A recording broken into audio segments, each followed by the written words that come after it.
열병식에서 북한이 신형 ICBM, 즉 대륙간 탄도미사일로 보이는 무기를 공개했습니다.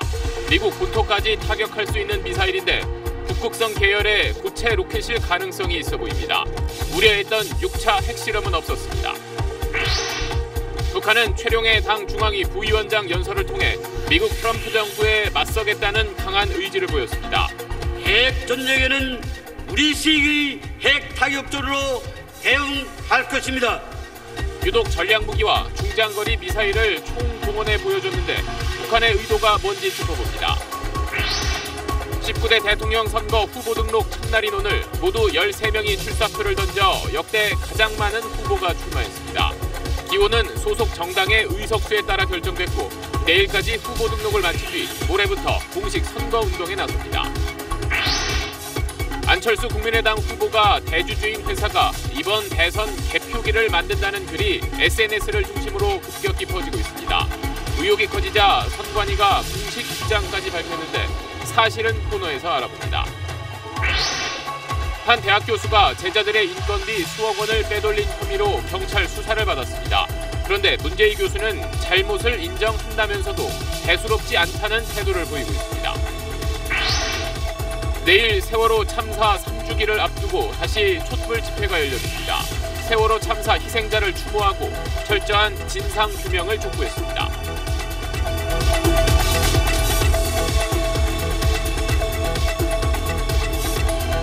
에너지를 쓰던 자동차가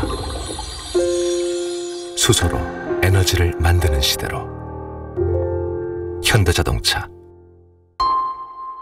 여러분 안녕하십니까? 북한 김일성의 생일인 태양절이었던 오늘 우려했던 6차 핵실험은 없었습니다. 대신 북한은 열병식에서 신형 ICBM, 즉 대륙간 탄도미사일로 보이는 미사일을 새로 공개했습니다. 대형 전략 무기들을 선보이며 군사력을 과시한 겁니다. 먼저 김흥수 기자가 보도합니다. 김일성 주석의 105번째 생일을 맞아 평양 김일성 광장에서 열린 군사열병식.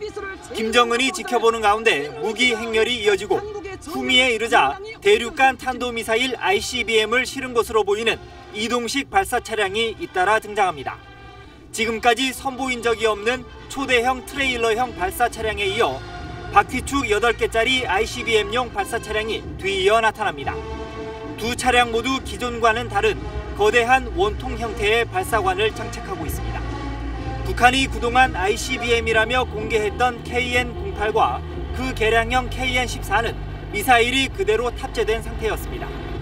기존 미사일을 개량한 신형일 가능성도 있지만 발사관을 장착하거나 트레일러를 활용하는 면을 봤을 때 플랫폼을 다양화한 시도일 수도 있습니다. 하지만 발사관 안에 실제로 미사일이 들어있는지는 확인되지 않았습니다. 두 미사일에 앞서 또 다른 ICBM급 미사일도 등장했는데 기존 KN-08의 개량형으로 추정됐습니다. 오늘 열병식과 군사 퍼레이드에서만 3종의 ICBM급 미사일을 공개한 겁니다. 군 당국은 오늘 공개된 미사일들이 실제 신형 ICBM인지 여부는 추가 분석이 필요하다고 밝혔습니다. SBS 김웅수입니다. 네, 보신 대로 북한이 원통형 발사관만 공개했기 때문에 어떤 미사일인지 정확히는 알 수 없지만 일단 북한이 최근 개발하고 있는 북극성 계열의 고체 로켓일 가능성이 있어 보입니다. 이 고체 로켓은 연료를 주입하는 절차가 없기 때문에 사전 탐지가 어렵습니다. 계속해서 안정식 기자입니다. 북한이 오늘 공개한 신형 ICBM 추정 미사일들은 원통형 발사관에 들어있습니다. 미사일을 발사할 때 발사관에서 튕겨 올라간 뒤 점화되는 홀드론치 방식을 쓸 것으로 보입니다. 북한은 잠수함 발사 탄도미사일 북극성에 이어 지난 2월 이를 지상형으로 개량한 북극성 2형을 발사할 때 원통형 발사관을 이용한 홀드론치 방식을 사용했습니다. ICBM급 미사일을 원통형 발사관에 넣었다는 것은 이 미사일이 북극성 미사일의 개량형일 가능성을 시사합니다. 북성 125처럼 발사관에서 발사하는 형상의 보다 긴 ICBM급의 이런 걸 보여줬다는 건 이게 북극성 3호라는 거를 암시하고 싶은 거고요. 오늘 공개된 미사일이 북극성 2형의 개량형인 3형이 맞다면 2형보다 큰 대형 고체 연료 로켓이 개발됐다는 뜻입니다. 고체 로켓은 액체 로켓에 비해 안정성이 높고 발사 준비 시간을 단축할 수 있습니다. 하지만 북극성 2형 발사 2개월 만에 새로운 대형 고체 로켓 개발이 가능하냐는 의문이 제기됩니다. 그래서 발사관만 보여준 오늘 미사일 공개가 기만 전술일 가능성도 있습니다. 기만 전술이거나 아니면은 이미 얘네들이 고체 로켓을 오래전부터 개발해왔다는 거죠. 북한이 신형 ICBM을 개발한 게 사실이라면 순차적으로 실체를 공개할 것으로 보입니다. SBS 안정식입니다. 네, 북한은 오늘 열병식에 신형 ICBM으로 추정되는 미사일뿐 아니라 갖가지 종류의 중장거리 미사일까지 모두 동원했습니다. 미국을 겨냥한 걸로 보이는데 전면전에는 전면전으로 맞서겠다며 강경한 의지를 드러냈습니다. 정유미 기자입니다. 오늘 열병식에는 김정은 노동당 위원장이 인민복이 아닌 넥타이에 검은색 양복을 입고 참석했습니다. 조롱적인 운명의 민들은 나는 최고 사령관 동지를 무적하게 하여 충렬했습니다. 당 정군의 고위 간부들이 총출동한 가운데 축하 연설에 나선 최룡해 당 중앙위 부위원장은 미국 트럼프 정부를 직접 거론하며 위험한 전쟁 국면을 조성하고 있다고 비난했습니다. 미국이 도발을 감행하면 기꺼이 대응할 준비가 돼 있다고 엄포를 놨습니다. 전면 전쟁에는 전면 전쟁으로, 핵 전쟁에는 우리식의 핵 타격전으로 대응할 것입니다. 무기 퍼레이드에선 신형 ICBM 추정 미사일뿐 아니라 잠수함 발사 탄도미사일인 북극성과 이를 지상형으로 개량한 북극성 2형, 괌까지 타격 가능한 무수단과 주일 미군 기지를 겨냥하는 스커드 ER 등 전략 무기들이 총동원됐습니다. 중장거리 미사일을 총동원한 것은 미국에 대한 결전 의지를 강조한 걸로 보입니다. 강등 해임설이 나왔던 김원홍도 주석단에 서 있는 게 포착됐습니다. 수척한 모습이었지만 대장 계급장을 달고 있어 국가 보위상직을 유지하고 있는 것으로 보입니다. SBS 정유미입니다. 이런 가운데 미국은 칼빈슨 함에 이어 핵 추진 항공모함인 니미츠호를 서태평양에 추가로 배치했습니다. 북한에 대한 군사적 압박을 한층 강화한 건데 다만 당장 군사행동에 나서겠다는 뜻은 아니라고 선을 그었습니다. 워싱턴에서 김우식 특파원입니다. 트럼프 정부가 2달간 고심 끝에 확정한 대북 정책은 최고의 압박과 개입이라고 AP통신이 보도했습니다. 정권 교체부터 핵 보유국 인정까지 모든 안을 검토한 끝에 제재와 압박을 강화하는 게 최선이라 결론 내린 겁니다. 당연히 중국의 협조가 절대적입니다. 트럼프 대통령이 중국에 대한 무역 적자 축소, 환율 조작국 지정이란 대선 공약까지 철회하며 공을 들이는 이유입니다. China has really been working very hard. I have really gotten to like and respect, as you know, President Xi. So we'll see how it goes. I think he's going to try very hard. 미 당국자는 북한의 미사일이 한국이나 일본, 미국의 영토를 노린다면 계획은 바뀔 수 있지만 핵실험이나 미사일 발사에 군사행동을 하진 않을 것이라고 선을 그었습니다. 칼빈슨 항모전단에 이어 니미츠호 항공모함을 서태평양에 추가 투입한다는 소식도 선제 타격보다 도발 억제에 방점이 찍혔다는 뜻입니다. 이런 가운데 펜스 미국 부통령이 내일부터 한국을 방문해 대북 제재 방안과 사드 배치 문제 등을 논의합니다. 긴장 완화를 위해 긴장을 높이는 것이 트럼프의 외교 정책이란 분석도 나옵니다. 강력한 경제 군사력을 무기로 중국을 압박해 비핵화 협상장으로 북한을 끌어내겠다는 트럼프의 새 대북 전략이 본격적인 시험대에 올랐습니다. 워싱턴에서 SBS 김무식입니다. 네, 이렇게 미국이 북한을 압박하면서 중국의 역할이 더 중요해졌습니다. 대북 제재에 동참하라는 요구를 받고 있는 중국은 북한과 관계도 무시할 수 없기 때문에 오늘도 채찍과 당근을 함께 주는 전략을 이어갔습니다. 이 소식은 북한과 중국의 국경 지역인 단둥에서 정성엽 특파원이 전해왔습니다. 중국 베이징에서 평양으로 일주일에 3번 오가던 중국 국제항공 노선이 모레부터 잠정 중단된다고 중국 CCTV가 보도했습니다. 이제 베이징 평양 간 노선은 북한의 고려 항공만 남았습니다. 중국은 그동안 만성적인 승객 부족에도 북한과의 관계를 고려해 베이징 평양 노선을 계속 유지해 왔습니다. 이 때문에 이번 조치는 대북 압박에 동참하라는 미국의 요구를 의식한 것으로 평가됩니다. 동시에 중국은 김일성 생일인 태양절에 앞서 주중 북한 대사관이 마련한 연회에 고위급 인사를 대거 보내 강원 양면책을 이어갔습니다. 북중 국경도시인 단둥에선 태양절인 오늘 북한 식당들이 예전과 달리 모두 정상 영업했습니다. 몇 분이십니까? 3시 왔습니다. 3분에서 방에 3분이면 전화수리값이 500원입니다. 북한 사람들이 거주하는 고려거리에선 명절 분위기보단 한반도 정세에 촉각을 곤두세운 우려의 목소리가 많았습니다. 시진핑이 이거 가져갔다. 벌써부터 진행하자. 어떠세요? 별로 걱정 안 하세요? 봐야죠. 북한에 대한 중국의 강원 대응 전략이 북미 간 충돌을 얼마만큼 완화할 수 있을지 그 충돌의 파장을 가장 먼저 겪는 이곳 북중 국경 지역 주민들은 긴장 속에 촉각을 곤두세우고 있습니다. 단둥에서 SBS 정성혜입니다. 네, 그럼 안정식 북한 전문 기자와 지금까지 내용 정리해 보겠습니다. 자, 일단 북한이 열병식에서 새로운 무게인은 공개했지만 일단 핵실험은 하지 않았어요.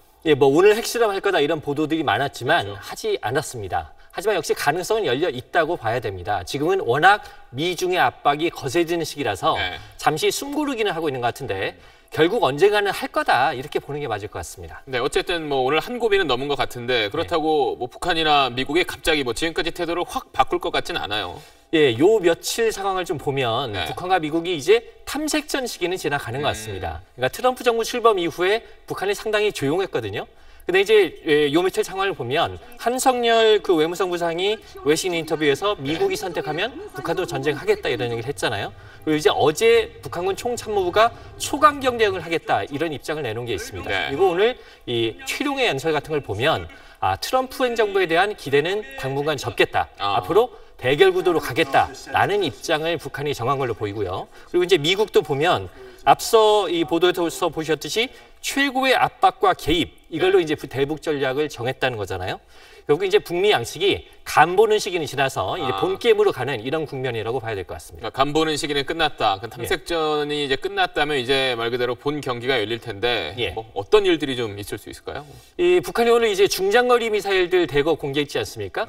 이걸 이제 하나씩 계속 쏴대는 방법이 있겠죠. 그리고 오늘 원통형 발사관만 공개해서 실물을 공개하지 않았던 신형 ICBM 공개하는 방법이 있을 거고요. 또 추가 핵실험 여전히 열려 있습니다. 그리고 미국도 오늘 보면은 이제 무력 공격은 배제하기로 했다 이렇게 돼 있지만 앞으로도 계속해서 군사 공격 가능성 꾸준히 흘리면서 이 북한과 중국을 압박하려고 할 겁니다.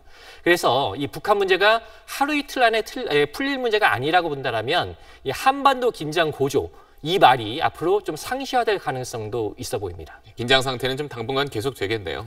오늘 소식 잘 들었습니다.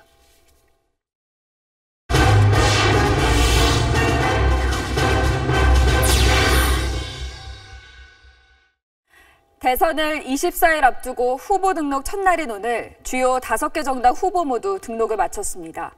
마감은 내일인데 벌써 13명이 출사표를 던져 역대 최다를 기록했습니다.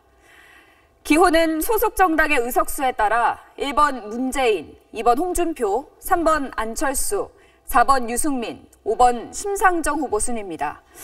모레 공식 선거운동 시작을 앞둔 마지막 주말 후보들의 움직임을 한정원, 이승재 기자가 차례로 보도합니다.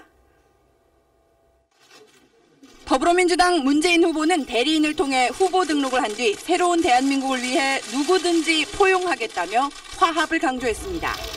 반려견 주인들과 만나선 동물보호 전담기구 설치와 반려견 놀이터 확대를 약속했습니다. 국민에게서 받은 정책 제안들을 공약에 반영하며 시민들과의 소통을 강화한 겁니다. 실제로 제가 이 사랑하는 주인을 보면 정말로 막 웃잖아요. 애완동물도 사람처럼 그렇게 감정을 느끼고 있다는 걸 좀 인식하면. 국민의당 안철수 후보는 직접 후보 등록을 마치고 필승의 각오를 다졌습니다. 오늘 등록과 함께 국회의원직을 내려놓습니다. 국민을 위해서 반드시 이기겠습니다. 이번 대선은 대한민국의 미래를 선택하는 선거라며 지지를 호소했습니다. 기득권을 내려놓고 대선에 온 힘을 쏟기 위해 공언한 대로 모레 의원직 사퇴 절차를 밟기로 했습니다. 19일 TV 토론을 놓고 기싸움도 벌어졌습니다. 안철수 후보 측은 문재인 후보 측이 서서 하는 토론 방식을 거부했다며 건강에 자신이 없는 것 아니냐고 몰아붙였습니다. 문 후보는 서서 하는 토론이든 끝장 토론이든 얼마든지 자신 있다며 나이 든 것을 비하하는 것 아니냐고 받아쳤습니다. SBS 한정원입니다. 발표가 너무 많아서 다 이렇게 공식 선거운동을 앞두고 두 보수 정당에서 단일화 요구가 일제히 터져나왔습니다. 자유한국당에선 심재철 국회 부의장과 정진석 전 원내대표가 홍준표, 유승민 후보의 단일화를 촉구했고, 바른정당은 소속위원회 3분의 2인 20여 명이 어제 모여 후보 단일화와 연대 필요성을 언급했습니다. 보수가 둘로 갈라져선 문재인, 안철수 양강 구도를 깨기 어렵다는 겁니다. 두 후보는 즉각 거부했습니다. 보수가 단일화가 의미가 없는 것이 큰 물줄기가 흐르면 작은 물줄기는 그 말라버립니다. 단일화가 사실상 의미가 없죠. 홍준표 후보는 뭐 지금이라도 사퇴하는 게 마땅한 후보이기 때문에 그런 자격 없는 후보하고 단일화하는 것은 있을 수 없는 일입니다. 홍준표 후보는 부산과 울산을 찾아 지역 공약을 발표하며 보수 결집을 외쳤습니다. 유승민 후보는 주말 나들이 객을 상대로 대선 후보 선출 뒤 첫 서울 유세에 나섰습니다. 정의당 심상정 후보는 거침없는 개혁으로 국민 삶을 바꾸는 대통령이 되겠다고 강조했습니다. 노동이 당당한 나라, 청년이 다시 살아갈 수 있는 대한민국을 만들겠습니다. 심상정 후보는 또 문재인 후보는 재벌 개혁에 미온적이고 안철수 후보는 개혁 방향을 잃었다며 싸잡아 비판했습니다. SBS 이성녀입니다. 문재인 후보의 부인 김정숙 씨와 안철수 후보의 부인 김미경 씨입니다. 박빙 판세 속에 검증 공방이 두 후보의 부인으로 번졌습니다. 문 후보 부인 김정숙 씨는 고가의 가구 구입 의혹을 놓고 또 안 후보의 부인 김미경 씨는 서울대 교수 채용 과정을 두고 논란이 일고 있습니다. 김정윤, 강청환 기자가 이어서 보도합니다. 지난 2012년 대선 당시 문재인 후보 TV 광고에 등장한 의자가 1,000만 원에 육박한다는 의혹 제기가 출발점이었습니다. 당시 문 후보 부인 김정숙 씨는 SNS에 모델하우스 전시 가구를 발품 팔아 싸게 샀다고 했다가 20분 만에 아는 분이 땡처리로 산 것을 중고로 샀다고 말을 바꿨습니다. 자신이 직접 샀다고 했다가 지인에게 산 걸로 말이 바뀐 겁니다. 이번 대선에서 또 논란이 불거지자 이번엔 지인이 낙찰받은 아파트 모델하우스 전시 가구 15점가량을 1,000만 원에 구입했다고 해명했습니다. 15점 정도를 1,000만 원에 샀으니 의자 가격도 50만 원 정도로 봤다는 겁니다. 처음에 중고로 100만 원대에 샀다더니 나중에 3,500만 원 그리고 다시 1,000만 원이라고 합니다. 문 후보 측은 오늘은 명품 의자가 아니라 이른바 중국산 짝퉁이라는 해명도 덧붙였습니다. 이 제품은 중국에서 7, 8년 전에 많이 만들어진 제품이라는 전문가의 의견이 있습니다. 그렇다면 자신이 구입한 의자에 출처를 놓고 왜 말이 오락가락했는지, 명품 의자를 싸게 산 줄 알았다가 이제야 짝퉁인 걸 안 건지 의문으로 남습니다. SBS 김정윤입니다. 핵심은 지난 2011년 안철수 후보가 서울대에 교수로 초빙되면서 부인인 김미경 씨까지 교수로 함께 특혜 채용된 것 아니냐는 이른바 1+1 의혹입니다. 정책적 고려, 우수교수 초빙을 위해 부부를 함께 스카우트라는 당시 서울대 회의록 문구가 의혹을 뒷받침합니다. 또 다른 회의록에는 김 씨의 최근 3년간 연구 실적이 미흡해 전문성을 판단하기 어렵다는 지적도 있습니다. 서울대 의대 출신의 한 교수 모임은 안 후보가 부인의 교수직을 강력히 요구했다는 의혹이 있다며 해명을 요구하기도 했습니다. 자격 논란과 함께 채용 절차부터 석연치 않다는 의혹도 나왔습니다. 김 씨가 특별 채용 계획이 나오기도 전에 지원서를 제출했다는 겁니다. 남편 안철수 후보와 함께 끼어 팔기식으로 채용이 결정됐다는 사실을 알고 미리 서류를 준비했음을 의미하는 것입니다. 안 후보 측은 서울대가 채용 계획을 확정하기 전이었지만 이미 한 명을 뽑기로 결정한 상태였다고 반박했습니다. 성균관대 의대 부교수로만 8년을 근무했고 뉴욕주 변호사 자격증까지 취득한 인재입니다. 융합과학이라는 새로운 분야의 교수로 근무한 충분한 자격을 갖추었음은 하지만 절차상 문제나 결격 사유가 없다 해도 남편 초빙을 위해 특혜 채용됐다면 불공정 경쟁 논란은 불가피해 보입니다. SBS 강청원입니다.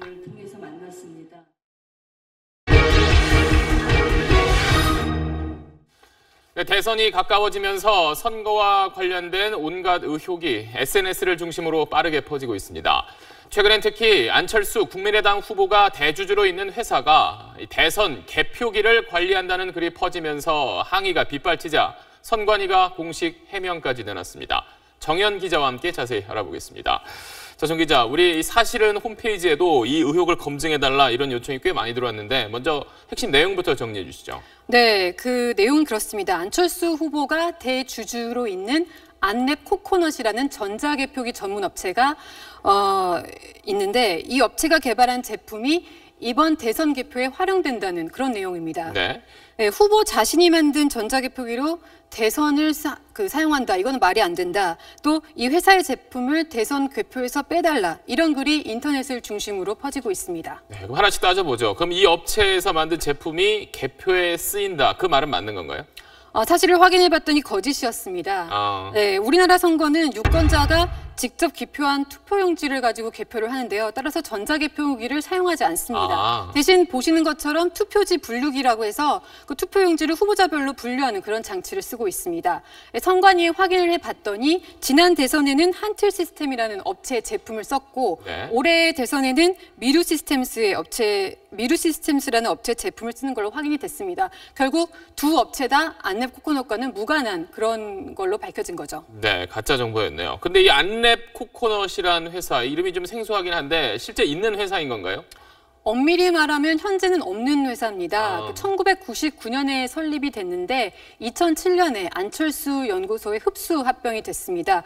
소문처럼 그런 개표기를 만드는 회사가 아니라 보안관제 회사였습니다. 그러니까 보안관제라는 거는 해킹 시도나 디도스 공격이 있었을 때 그 보안 전문가들이 실시간으로 제어나 감시를 하는 그런 일을 했던 곳이었죠. 네, 전혀 사실과 다른 내용이네요. 그리고 이거와 또 별도로 안랩과 안랩 코코넛이 지난 대선에서 선관위의 어떤 보안 시스템을 전체로 통제했었다. 이런 얘기도 있던데 그건 맞는 내용인가요? 이 얘기 또한 사실이 아닌 것으로 드러났습니다. 안랩은 지난 대선뿐만 아니라 지지난 대선 그리고 그간 총선 사이에서도 선관위의 이런 그 활동에 관여를 한 적이 전혀 없는 것으로 밝혀졌고요.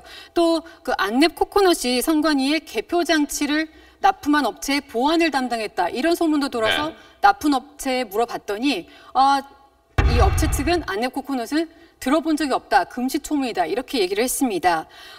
때문에 그 선관위는 어제 공식 해명 자료를 냈습니다. 계속 허위 사실을 유포하면 법적 조치를 취하겠다. 이렇게 얘기를 했고요. 이 얘기는 지난 2014년에 이미 소문이 퍼진 내용이었습니다. 그래서 안랩 측에서도 홈페이지에 이런 내용을 게시하면서 사실이 아니라고 밝힌 바 있습니다. 한번 퍼졌던 루머가 선거 때가 되니까 마치 새로운 의혹인 것처럼 새로 또 지금 퍼지고 있는 거군요. 네, 그렇습니다. 네, 오늘 소식 잘 들었습니다.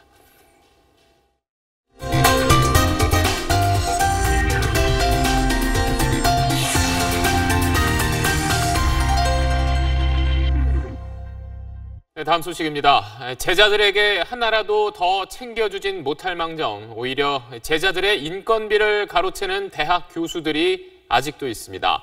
한 교수가 이런 혐의로 경찰 수사를 받았는데 취재기자에게 밝힌 교수의 해명이 더 기막힙니다. 한번 들어보시죠. 조기호 기자입니다.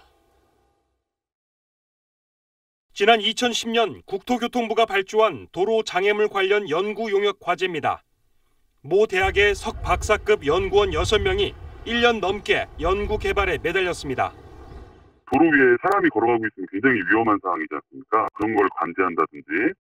이 연구를 위해 인건비 5천여만 원을 포함해 모두 4억 9천만 원이 지급됐습니다. 연봉으로 치면 연구원 한 명당 800만 원 남짓한 돈인데 경찰 수사 결과 이들의 지도교수인 A 교수가 전체 인건비의 90%를 혼자 챙긴 것으로 드러났습니다. 경찰은 A 교수가 제자들이 만들어온 통장과 현금 카드를 자신이 보관하고 있다가 인건비가 입금되면 현금을 인출하거나 자신의 통장으로 이체했다고 전했습니다. 이 밖에도 지난 10년 동안 A 교수가 20여 건의 연구 과제를 수행하면서 이런 식으로 빼돌린 석박사 제자 11명의 인건비는 7억 3천여만 원에 달했습니다. A 교수는 취재진에게 자신의 잘못을 인정하면서도 교통신호 위반에 비유하며 대수롭지 않다는 태도를 보였습니다. 하다 보면 또 교통신호도 한 번씩 위반하고 그럴 수 있지 않습니까? 안에서 제가 잘못했다는 거 다 시인했어요. 그리고 소위 말해서 합의 다 해주고. 경찰은 A 교수가 국내 유명 석학인데다 제자 11명 가운데 9명에게 피해를 보상했다며 불구속 기소 의견으로 사건을 검찰에 넘겼습니다. SBS 조교입니다. 오늘 오전 경북 포항에서 규모 3.1의 지진이 일어났습니다. 앞서 새벽엔 경주에서도 지진이 발생했는데 다행히 지금까지 피해는 없는 걸로 확인됐습니다. 김관진 기자입니다. 오늘 오전 11시 30분쯤 경북 포항 지역에서 규모 3.1의 지진이 발생했습니다. 포항시 북부에서 북쪽으로 8km 떨어진 곳입니다. 오후 5시 15분쯤엔 규모 2.0의 여진이 이어졌습니다. 창문이 이렇게 흔들렸어요. 많이 심하게 이렇게 흔들리고 울렁거린다고 해야 되나? 앞서 새벽 5시 40분쯤엔 경주시 남남서쪽 9km 지역에서 규모 2.2의 지진이 발생했습니다. 기상청은 현재까지 파악된 지진 피해는 없다고 밝혔습니다. 경북 지역 원전도 모두 정상 가동 중입니다. 종이장처럼 구겨진 승용차 위로 가로등이 쓰러졌습니다. 오늘 오전 10시 반쯤 인천 영종도 해안도로에서 54살 박모 씨가 몰던 승용차가 가로등을 들이받았습니다. 박 씨가 크게 다쳐 병원으로 옮기던 중 숨졌습니다. 맨 앞칸 쪽으로 이동하여 주시면 감사하겠습니다. 어두운 열차 안을 빠져나온 승객들이 구조대원들의 불빛에 의지해 선로 위를 걸어서 대피합니다. 어젯밤 8시 반쯤 지하철 4호선 한대역 앞과 수인선 소래포구역 구간에 전기 공급이 끊어져 상하행선 열차 운행이 중단됐습니다. 이 사고로 승객 300여 명이 걸어서 인근역으로 대피했고 후속 열차 운행이 2시간 45분 동안 중단돼 승객들이 큰 불편을 겪었습니다. SBS 김관진입니다.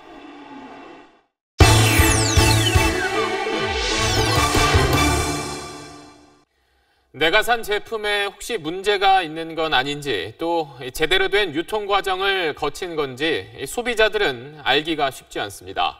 이제부턴 스마트폰으로 이런 고민을 해결할 수 있습니다. 자세한 내용 송욱 기자가 전해드립니다. 납성분이 기준치를 최고 58배나 넘게 검출됐습니다. 불량 형광등 제품 35개에 대해 리콜을 명령했습니다. 끊이지 않는 불량 유해 상품. 발견되는 대로 무상교환이나 환불, 즉 리콜 명령이 내려지지만 정작 그 사실을 많은 소비자가 모릅니다. 리콜이 대상이 된다는 사실을 이제 기사를 우연찮게 봤거든요. 만약에 그렇게 못 봤으면 지금 현재까지도 리콜 대상이었는지 모르고 그냥 쓰고 있었을 수도 있어요. 내가 산 제품의 불량과 리콜 여부를 알고 싶다. 그러면 정부가 내놓은 스마트폰 어플리케이션 행복드림이 도움이 됩니다. 앱 디자인은 좀 딱딱합니다만 사용법은 간단합니다. 상품 조회를 터치한 다음에 이렇게 바코드를 찍기만 하면요. 상품의 기본 정보뿐 아니라 리콜 이력까지 나옵니다. 이 제품은 납이 과다 검출됐었군요. 소고기나 돼지고기도요. 이력 번호를 입력하면 어디서 사육이 됐고 도축이 됐는지 또 예방접종을 했는지도 알려줍니다. 정말 유용한 기능은요. 내가 산 물건의 바코드를 찍어서 관심 상품으로 등록해두면 리콜 발생 시 자동으로 알려준다는 겁니다. 그리고 상품 관련 피해도 이 앱에서 바로 상담과 신고가 가능합니다. 행복드림 모바일 앱에는 26개 피해기관의 접수 창구가 모여 있어서 한 곳에서 신청을 진행하실 수가 있게 되었습니다. 행복드림 앱은 지금은 식품과 공산품 정보만 제공하고 있지만 내년엔 화장품과 의약품, 자동차 등의 정보도 포함하게 됩니다. SBS 송욱입니다.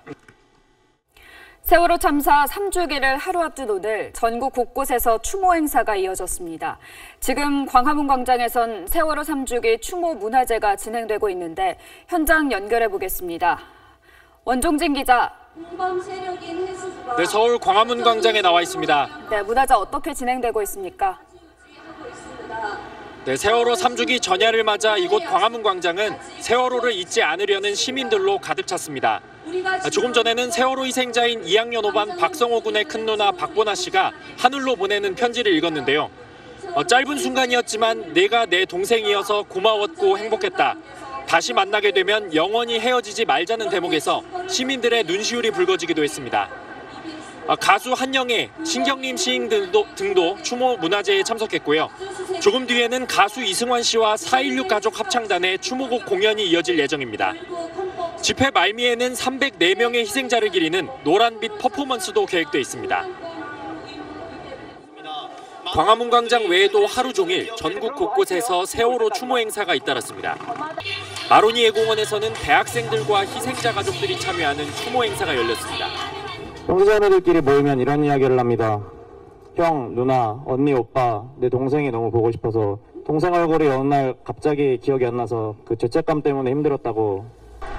또 경기도 안산에서는 지역 고등학생들이 세월이 지나도 그 세월만은 잊지 않도록이라고 적힌 현수막을 들고 행진했습니다. 합동분향소를 출발한 학생들은 안산 문화광장에 도착해 추모제를 가졌습니다. 학생들은 하늘을 향해 416개의 풍선을 날려보냈습니다. 참사 3주기인 내일은 안산 합동분향소에서 세월호 참사 3년 기억식이 진행될 예정입니다. 지금까지 광화문 광장에서 SBS 원종진입니다.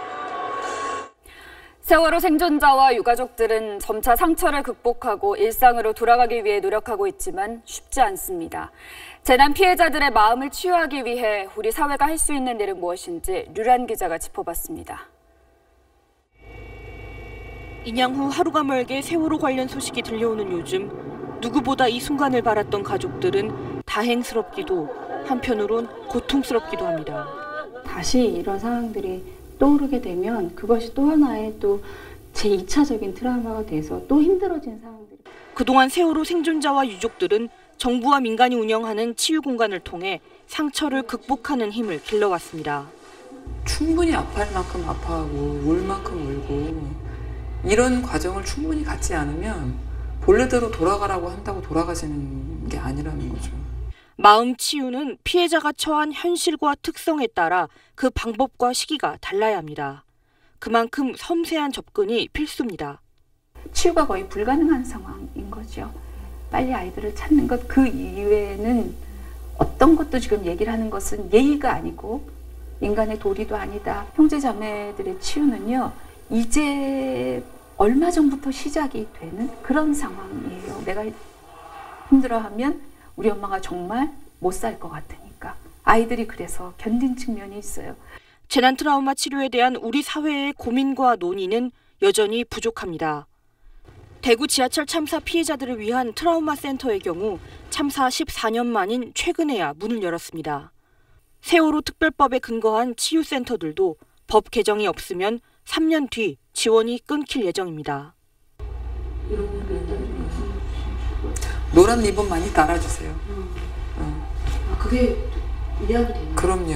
부모들은 이렇게 지나가다가 노란 리본 달고 있는 사람을 보면 엄청나게 힘을 받는 거예요. 아, 저 사람도 우리한테 공감해 주는구나. SBS 유라입니다.